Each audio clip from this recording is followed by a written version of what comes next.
മലപ്പുറം തിരൂരിൽ പോക്സോ കേസിൽ പ്രതി പിടിയിൽ. തിരൂർ കാവിലക്കാട് സ്വദേശി മുനീബ് റഹ്മാനാണ് പിടിയിലായത്. വിവരങ്ങളുമായി സമീർ ബിൻ കരീം മലപ്പുറം ചേരുന്നു. സമീർ, വിവരങ്ങൾ.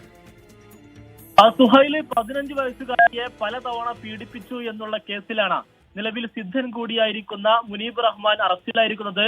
തിരൂർ പോലീസാണ് ഇയാളെ പിടികൂടിയത്. പുറത്തൂർ കാവിലകത്തുള്ള മുനീബിന്റെ തറവാട് വീട്ടിൽ വെച്ച് മന്ത്രവാദ ചികിത്സ നടക്കുന്നുണ്ട്. ഇവിടെ വെച്ച് വിദ്യാർത്ഥിനിയെ പലതവണ പീഡിപ്പിച്ചു എന്നുള്ളതാണ് പരാതിയിൽ പറയുന്നത്. ഇതിന്റെ അടിസ്ഥാനത്തിലാണ് ഇയാളെ പോലീസ് അറസ്റ്റ് ചെയ്തിരിക്കുന്നത്. ഈ കുട്ടിയെ സ്കൂളിൽ കൗൺസിലിംഗിന് വിധേയമാക്കിയ സമയത്താണ് ഈ പീഡന വിവരം പുറത്തു വന്നത് എന്നുള്ളതാണ് വളരെ പ്രധാനപ്പെട്ട കാര്യം. സംഭവവുമായി ബന്ധപ്പെട്ട് പ്രതിയെ കോടതിയിൽ ഹാജരാക്കി 14 ദിവസത്തേക്ക് റിമാൻഡ് ചെയ്തിരിക്കുകയാണ്. വിശദമായ അന്വേഷണം നടത്താനാണ് പോലീസിന്റെ തീരുമാനം. സമീർ ബിൻ കരീമാണ് മലപ്പുറത്ത് വിശദാംശങ്ങൾ നൽകിയത്.